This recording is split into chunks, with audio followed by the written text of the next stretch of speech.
Olá! Hoje vamos falar sobre as abelhas, sobre o que nós, humanos, ao observarmos seu comportamento, entendemos que elas significam. Quais as representações arquetípicas que podemos relacionar às abelhas? Hoje no mundo existem cerca de 25 mil espécies diferentes de abelhas, e aqui no Brasil estima-se que existam 2.500 tipos diferentes de abelhas. Como um inseto, ela tem 6 patas, 2 de cada lado. As 2 patas da frente ela usa para se limpar.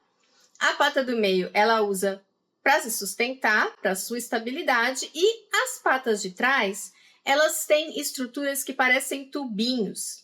E dentro desses tubinhos, ela vai pegar o pólen e vai depositar ali nessas patinhas e vai levar de volta para a colmeia. Além disso, elas têm um par de antenas, que são os órgãos de olfato e tato das abelhas, são capazes de captar feromônios que são produzidos pelas outras abelhas, fazendo assim com que seja possível que elas tenham também uma comunicação química entre elas. Então, através de sentir esses feromônios, elas sabem o sexo da outra abelha, no que ela trabalha, qual que é a sua idade, porque sim, elas trabalham em coisas bem diferentes e a gente vai ver isso mais para frente. Então, a comunicação da abelha é algo realmente muito sofisticado.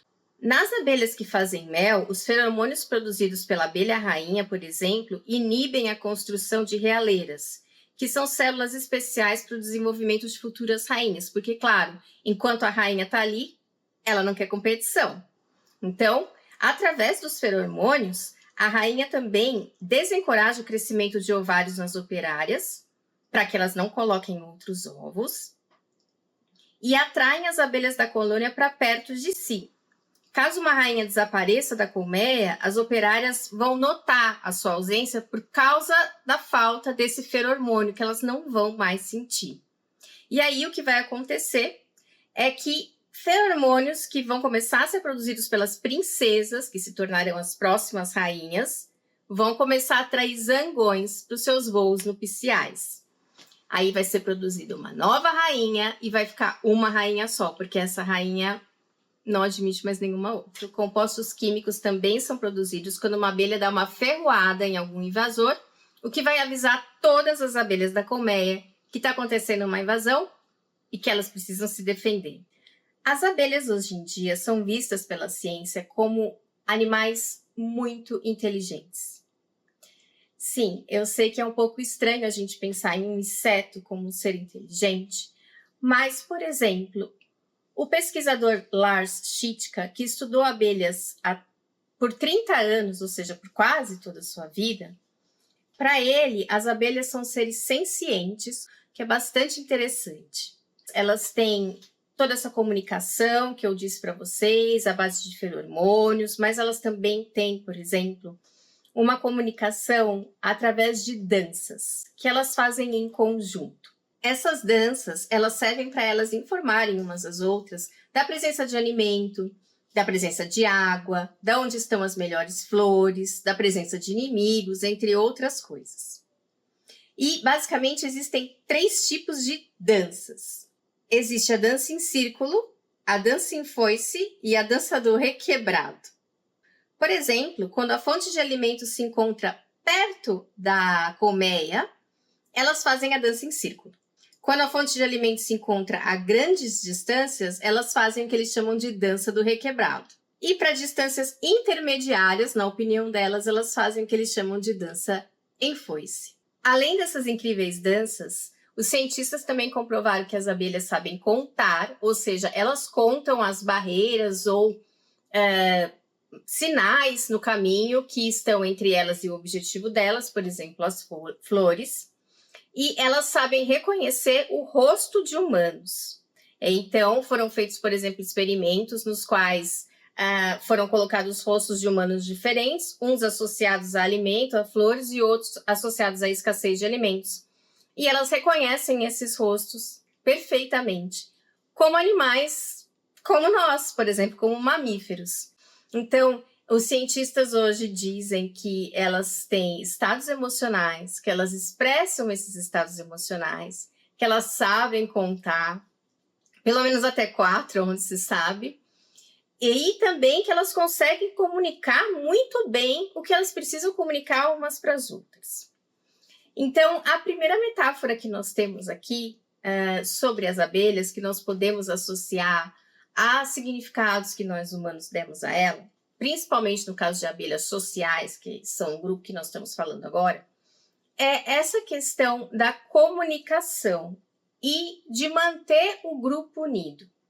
Então, a abelha, ela vai saber exatamente qual é o seu lugar naquela sociedade e ela vai fazer de tudo para o bem do todo. E isso se reflete, inclusive, na realidade do nosso planeta, porque sem as abelhas a gente não ia ter quase nada para comer, nem a gente, nem os outros animais. Elas são importantíssimas nesse processo. Então, a abelha pode ser vista como um símbolo de fertilidade, de auxílio, de ajuda, de estar disposto a olhar o outro e saber o seu lugar na sociedade e fazer o melhor por essa sociedade. Basicamente, existem 3 tipos de organização social que podem ser utilizados pelas abelhas a depender da espécie. Então, existem abelhas solitárias, abelhas parasitas e abelhas sociais, que são aquelas sobre as quais a gente estava conversando até agora, que constroem grandes colmeias e etc. As abelhas que são solitárias, elas fazem ninho só para colocar os ovos. Então, por exemplo, a fêmea faz o ninho, coloca os ovos, cuida ali de deixar a alimentação certinho para elas, mas ela nem vê as crias. Todas essas abelhas, seja qual for o seu tipo de organização social, elas são muito importantes para a polinização, porque elas vão, de qualquer forma, a grande maioria delas, continuar se alimentando de pólen ou de alguma substância das flores, como, por exemplo, óleos florais que são produzidos por algumas flores. Não confunda com óleos essenciais, são óleos florais, eles são produzidos ali no miolinho de algumas flores. Então, essas abelhas que são solitárias, elas vão fazer esses ninhos, por exemplo, no chão, em buracos de árvores, vão ocupar ninhos abandonados de vespas e coisas assim. As abelhas que são parasitas são, como o nome diz, não muito agradáveis para as outras abelhas, porque elas vão invadir as colmeias de outras abelhas, das abelhas que são sociáveis, e vão dar um jeito de colocar os seus ovos ali. Ou elas vão dar um jeito de pegar a casa para elas. Ou ainda, tem algumas que conseguem enganar as outras abelhas, fazendo com que os seus ovos sejam confundidos com os das abelhas rainhas e que sejam alimentados e cuidados com geleia real. Ou seja, a abelha é muito legal, é símbolo de coisa muito bonita, de fertilidade, de vida, de abundância, mas tem também aquelas abelhas que trabalham pro lado negro da força, né? Como a gente está vendo aqui. As abelhas sociais, como por exemplo a Apis mellifera, que é aquela abelha que produz mel que a gente está bem acostumado de ver, né? Que é criada aqui no Brasil, que vem do Velho Mundo. E também as abelhinhas, por exemplo, a abelhinha de índio, ou a jataí, que são as abelhinhas sem ferrão, que são naturais aqui no Brasil, elas são sociais, então elas vão fazer grandes colmeias. Nessas colmeias, a gente tem uma hierarquia e uma organização social muito bem estratificada. Então, nós temos a abelha rainha, né? Que é aquela que vai ser uma só e cuja toda a colmeia vai trabalhar em volta dela. Vai trabalhar por ela. Ela é a única que pode colocar ovos, por exemplo, na espécie Apis mellifera. Existem outras espécies que têm outras características, mas considerando essa que é o exemplo mais conhecido, só a abelha rainha coloca ovos. A abelha rainha é alimentada com geleia real. A geleia real ela é dada para as larvas que vão se tornar abelhas rainhas, né? Ou para as larvinhas muito pequenas e para a abelha rainha, que é o melhor alimento que está sendo produzido ali pelas operárias. Aí nós temos as operárias, que são as fêmeas, que são divididas em inúmeros papéis sociais dentro de uma colmeia. Por exemplo, nós temos as abelhas que realizam trabalhos internos, como os de limpeza, elas seriam faxineiras, né? Uma espécie de faxineira. Também temos as que cuidam da alimentação das crias, da construção das células de crias. Quando essas operárias elas ficam mais velhas, elas vão fazer trabalhos externos, como, por exemplo, a defesa da colônia, que são as guardiãs, né? E a coleta de recursos, como pólen, néctar, resina, água. A rainha, ela vai cuidar apenas da reprodução. A apis mellifera pode fazer a cópula com vários zangões. E aí, ela vai guardar esse esperma desse zangão e vai utilizar quando ela bem entender. Então, quando ela quer colocar ovos, que ela quer que nasçam machos, ela vai utilizar dessa reserva de esperma. Quando ela quer colocar ovos, que ela quer que nasçam fêmeas, ela não vai se utilizar. É ela que decide tudo. Não é à toa que ela é chamada de rainha. Agora, o zangão, para que ele serve, né? Para praticamente nada, a não ser servir de príncipe consorte ali da rainha, porque ele não trabalha dentro da colmeia, ele não tem ferrão, gente, né? Mas ele, de alguma forma, fica ali fora da colmeia avisando, né? Fazendo uma ronda ali, guardando e avisando contra predadores. Tudo isso faz com que a gente já imagine o quanto as abelhas são ligadas ao poder feminino. Porque, de fato, o único macho que tem ali é praticamente um inútil, não faz quase nada. E as fêmeas é que mandam em tudo, que fazem tudo, que, né, não é à toa. Então, nós vamos ver mais para frente muitas divindades femininas ligadas à abelha.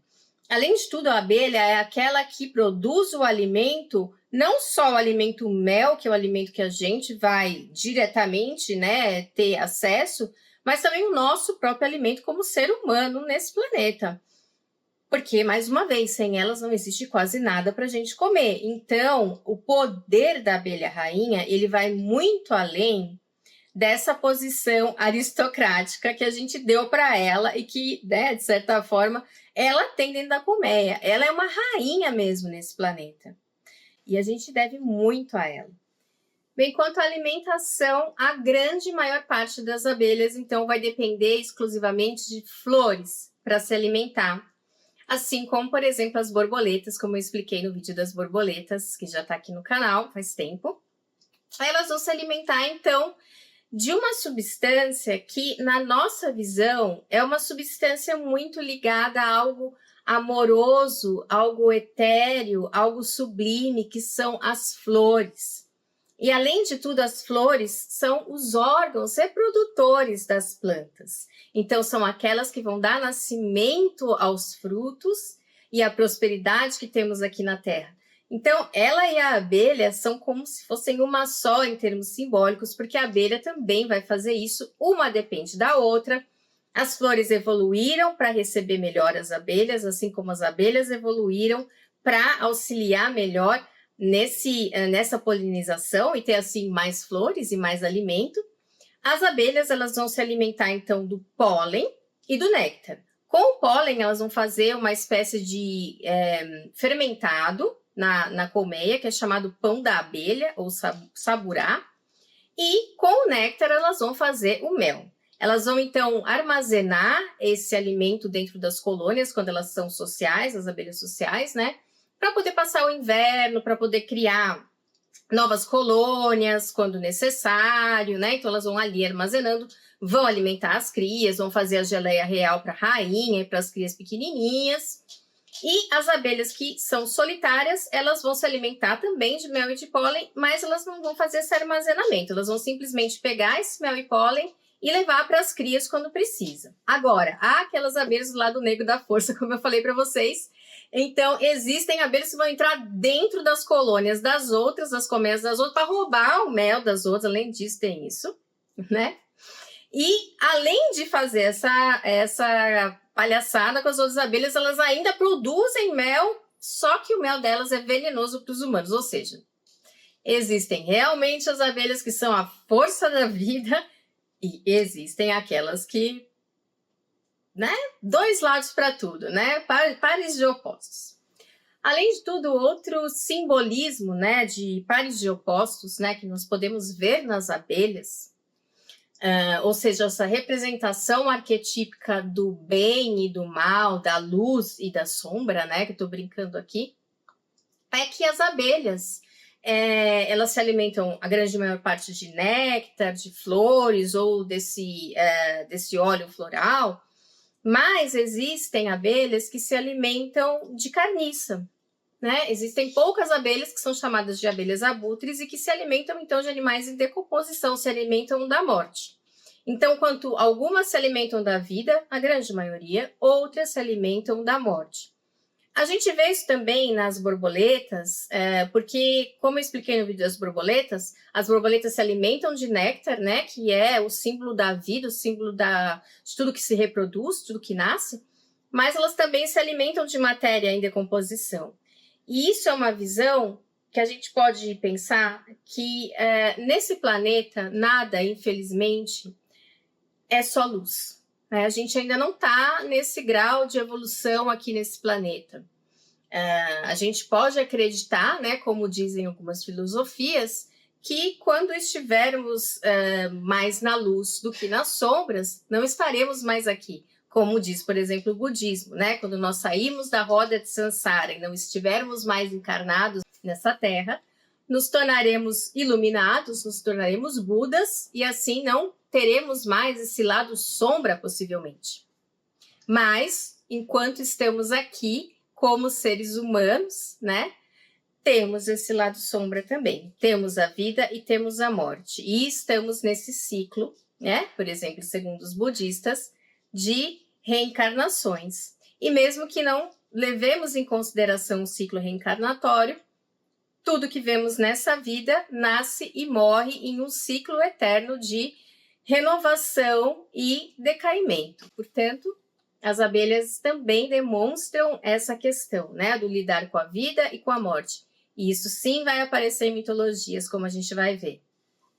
Para vocês terem uma ideia da importância da abelha como agente polinizador, se a gente for considerar a Apis mellifera, por exemplo, a gente vai ver que ela faz cerca de 40 voos por dia. E ela chega a tocar nesses voos em 40 mil flores, uma abelha. E com esse serviço, ela está servindo todo o planeta e toda a humanidade. E certamente, isso só uma espécie de abelha, né? Estou falando da Apis mellifera.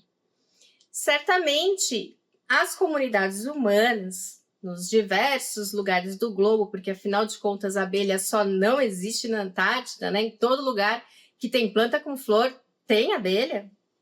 Essas comunidades, elas notaram essa grande importância. Elas não notaram somente que as abelhas eram legais porque elas produziam mel e que o mel a gente podia comer, que é gostoso e docinho. Não. Os humanos, eles observam a natureza, né? É por isso que nós temos essas representações arquetípicas no nosso inconsciente coletivo. E a representação arquetípica da abelha tem muito a ver com a nossa sobrevivência nesse planeta. Bem, existem representações de humanos interagindo com abelhas que são antiquíssimas. Uma pintura famosa em uma caverna que é conhecida como Caverna das Aranhas, em Valência, na Espanha, que data mais ou menos de 8.000 anos, segundo as datações mais conservadoras, mostra já humanos tentando pegar mel, tentando se pendurar em um lugar e pegar o mel. Em um dos sítios mais antigos do Neolítico, ou seja, de quando os humanos começaram a formar sociedades sedentárias, começaram a formar as pequenas vilas, deixaram de ser nômades, que é um sítio que fica na região da Anatólia, chamado Çatalhöyük. Ele tem esse nome meio esquisito, mas ele é um dos sítios mais importantes para a arqueologia mundial. E nesse sítio, datado de mais ou menos 6.500 anos antes de Cristo, estão representações de uma deusa relacionada às abelhas, com adornos de abelhas, com tiaras de abelhas e também representações de colmeias. E nessa mesma região, muito mais para frente, a gente vê que essa adoração das abelhas continuou com os hititas, por exemplo, que foram um povo que foi se relacionar com os egípcios lá em mais ou menos 1000 anos antes de Cristo, mas aqui a gente está falando de 6, 7 mil anos antes de Cristo, e de uma sociedade que tinha, então, na figura da deusa, já a associação com a abelha. Porque, quanto à apicultura, ou seja, a questão do humano perceber que ele não precisava só ir pegar o mel selvagem, mas que ele podia criar as abelhas para ter esse mel para ele quando ele quisesse, a gente tem, dentre as formas mais antigas de apicultura, as datadas de mais ou menos 3.000 a.C., que estão em Israel, e na região da Suméria, ali na Mesopotâmia, mais ou menos em 2.000 a.C., a gente já tem uma receita com mel de abelha que era feita para curar feridas. Dá uma lidinha aqui para vocês. Então, você tinha que moer a areia até que ela virasse pó e amassar essa areia com água e mel, azeite puro, óleo de cedro e colocar quente sobre a ferida. Então, segundo os sumérios, fazendo isso, sua ferida ia cicatrizar. Os sumérios não foram os únicos que notaram as incríveis capacidades cicatrizantes do mel, os egípcios também notaram isso. Nós temos no papiro de Smith, por exemplo, já também algumas receitas utilizando mel para tratar feridas. E no Egito nós temos também vestígios das mais antigas formas de apicultura, né? Mais ou menos datadas de 2.400 anos antes de Cristo, nós temos registradas em imagens em pirâmides, né, essa prática, e também em papiros. O mel era também utilizado no embalsamamento, né, na mumificação, e por isso também nós vemos aí essa relação da vida, da morte e no renascimento também no mel. E, além do mel, a cera também, que é um produto da abelha, era considerada de alguma forma algo divino ou algo para se entrar em contato com o divino. Nós vemos em inúmeras imagens ao longo da história do Egito, mulheres utilizando uns cones na cabeça. Antigamente acreditava-se que esses cones eram feitos de gordura animal ou cera e que ali eram colocados perfumes e que esse perfume ia então dissolvendo com o tempo e perfumando os cabelos das mulheres. Mas, recentemente foram encontrados esses cones em Amarna, que é uma cidade do Antigo Egito, e percebeu-se que esses cones não eram feitos de gordura, eles eram feitos de um tecido duro e dentro desse tecido tinha cera de abelha. E não foram encontrados óleos nos cabelos dessas pessoas que estavam utilizando esse cone, né? Então, acredita-se que esse cone era um tipo de símbolo de ligação com a divindade. Né? Ele está bem aqui em cima do chakra da coroa, que nós sabemos é um chakra que nos liga ao divino. E, portanto, ele poderia ser utilizado por sacerdotisas, por dançarinas sacerdotisas, no momento em que algo para adoração ao divino estivesse sendo feito, algum tipo de ritual ou algo assim. E é muito simbólico que a cera da abelha seja algo utilizado para se colocar justamente aqui nesse chakra, porque afinal de contas a abelha é a fonte da vida, é a expressão da divindade feminina no planeta, porque é aquela que está dando a vida a todos nós. Por todo o Mediterrâneo, acredita-se que em cerca de 3.000 a.C. havia a adoração a uma deusa abelha. É uma deusa sobre a qual não se sabe ainda muita coisa, mas ela tem atributos de abelha, atributos de serpente, que, como eu disse no vídeo da serpente, é um atributo bastante ligado às divindades femininas. Ela é posteriormente associada às deusas Atena, Afrodite e até mesmo a Medusa, porque ela tem esse cabelo de serpente. E na ilha de Creta, ela aparece também como uma divindade abelha, uma deusa que é consagrada às abelhas. E acredita-se que essa deusa ela tinha um séquito de princesas ou sacerdotisas abelhas que a serviam também. Na região de Micenas, que veio a ser depois que a gente conhece como Grécia Antiga Clássica, né? Os túmulos eles tinham formato de colmeias, ou seja, também a gente vê aí essa associação, mais uma vez, do renascimento em outro mundo, da vida, da morte.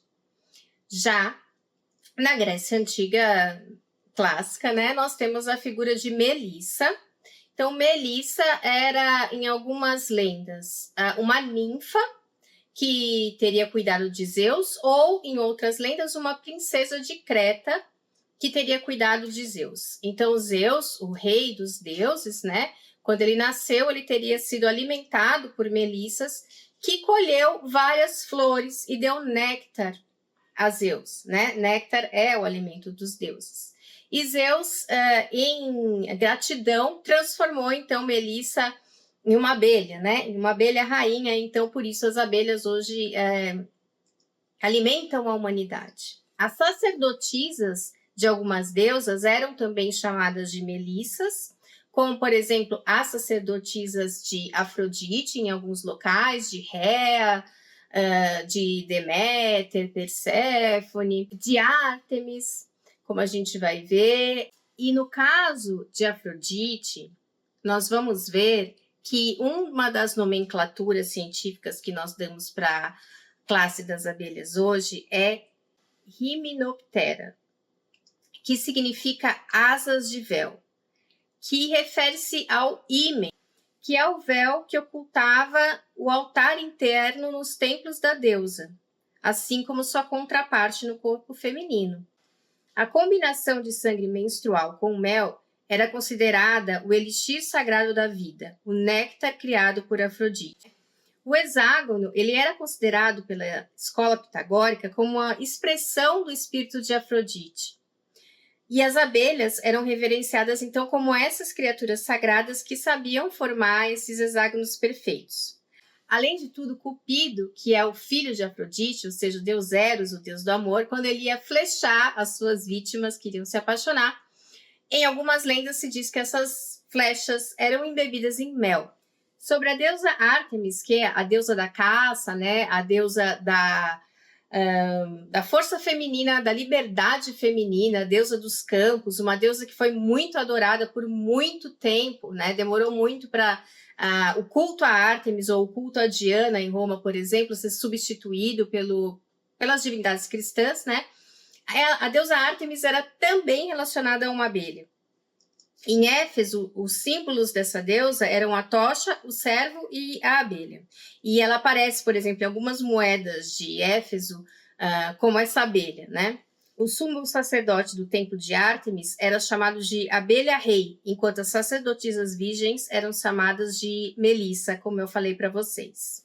Existiam na Grécia Antiga certas sociedades secretas, vamos dizer assim, que eram chamadas de mistérios. Então, existia, por exemplo, uma sociedade dos mistérios de Eleusis, que eram os mistérios relacionados à deusa Deméter e sua filha Perséfone.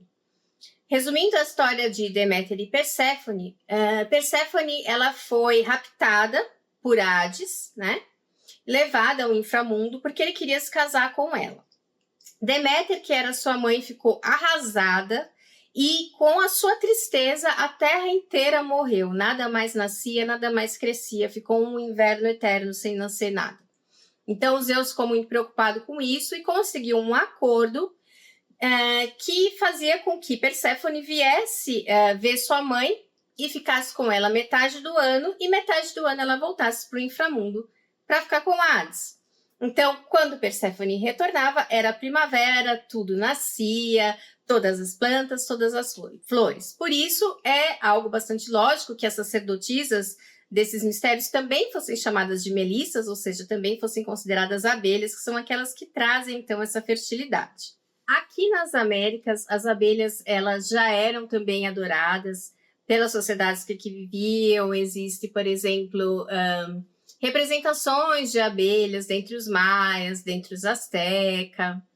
Eles também já faziam apicultura, já criavam as abelhas para a obtenção do mel. Essas abelhas que a gente diz que são abelhas sem ferrão, né? São abelhas mais fáceis de lidar. Também usavam a sua cera e o mel para curar feridas e para fabricar espécies de velas, e tinham certas divindades ligadas a essas abelhas. Aqui no Brasil, a sociedade chamada Iquipeng, que vive na região do Xingu, tem uma divindade feminina que é chamada Deusa Mari, ou Deusa das Abelhas. O mito de Mari diz que ela recebeu de uma ave sagrada chamada Papa-mel a dádiva do mel e deu ao seu filho Cuiu-Paré, que era o trovão. O menino comeu todo o mel e pediu mais. A deusa Mari pediu que o marido fosse buscar e ele disse que estava ocupado, ou seja, um zangão, né? Não faz nada, para variar. Ela insistiu e ele irritou-se, igualzinho um zangão. E foram os dois, ou seja, ela teve que ir junto, né? A abelha mesmo, porque zangão não faz nada. Eles encontraram a casa da abelha e ele obrigou a Mari a tirar o mel. Ela enfiou a mão no buraco da árvore, destroncou o braço e ficou presa. Ela morreu e virou a abelha, que hoje traz essa dádiva para o povo ipengue, né? Quando José de Anchieta chegou aqui no Brasil, ele foi o primeiro a falar sobre a abundância do mel e sobre a produção do mel. E ele diz também que as abelhas aqui não tinham ferrão, que eram abelhas doces e etc. E mais tarde, no ano de 1839, o padre Antônio Carneiro trouxe para o Brasil as colmeias de Apis mellifera, que eram as colmeias que ele estava acostumado lá, né, em Portugal, a criar, a cuidar, a fazer apicultura. Então ele introduziu essa abelha aqui no Brasil e acabou a festa de abelha aqui ser boazinha e elas começaram a ferroar todo mundo. Acabou a nossa alegria aqui. Seguindo na história mundial, a gente vê que as abelhas foram símbolo da Revolução Francesa, porque eles acreditavam que elas tinham esse espírito de conjunto, esse espírito de igualdade. É um pouco estranho que eles esqueceram de uma abelha rainha ali mandando todo mundo, né? Mas tudo bem, cada um vê como quer. Já Napoleão, mais tarde, viu como ele queria, como imperador, né? Como aquele que é a abelha rainha, e também utilizou a abelha para ser o seu símbolo. As revoluções socialistas e ideologias socialistas já viram uma coisa mais ou menos como os franceses e colocaram a abelha como esse símbolo da comunidade e da igualdade. Espero que vocês tenham gostado desse vídeo. Até semana que vem com um novo animal.